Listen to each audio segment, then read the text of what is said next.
Hi friends, இன்னைக்கு நம்ம புடலங்காய் பொரியல் பண்ண போறோம். அது எப்படி பண்ணலான்னு பார்க்கலாம் வாங்க. புடலங்காயை சின்ன சின்னதாக கட் பண்ணி எடுத்துக்கலாம். 3 வெங்காயம் 3 பச்சை மிளகாய் சின்ன சின்னதாக கட் பண்ணி எடுத்துக்கலாம். தேவையான அளவு தேங்காய் திருவி எடுத்துக்கலாம். கடலைப்பருப்பு, கடுகு, உளுத்தம்பருப்பு, ஜீரகம் இதெல்லாம் 3 சேர்த்து ஒன்றா எடுத்துக்கங்க. அடுப்பில் சட்டியை வச்சு சூடுபடுத்தி வச்சு எண்ணெய் ஊற்றிக்கலாம். கடுகு, உளுந்து, கடலைப்பருப்பு, ஜீரகம் 3 சேர்த்துக்கலாம்.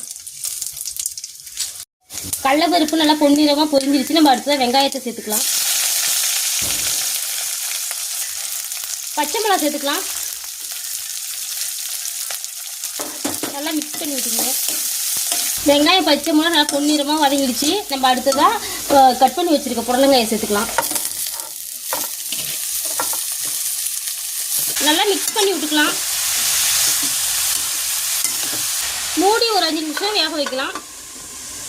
காய் வெந்துட்டான்னு திறந்து பார்த்துடலாம்.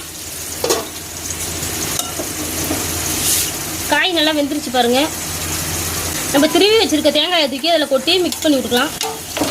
தேங்காய் தான் ரொம்ப டேஸ்ட் கொடுக்கும் காய்க்கு. தேங்காயை நல்லா மிக்ஸ் பண்ணி விட்டு நம்ம அடுப்பு ஆஃப் பண்ணிட வேண்டியதான். சுவையான சூப்பரான புடலங்காய் பொரியல் ரெடி ஆகிடுச்சு பாருங்கள். எங்கள் வீடியோ உங்களுக்கு பிடிச்சிருந்தா லைக் பண்ணுங்கள், ஷேர் பண்ணுங்கள், கமெண்ட் பண்ணுங்கள், மறந்துடாத சப்ஸ்கிரைப் பண்ணிடுங்க.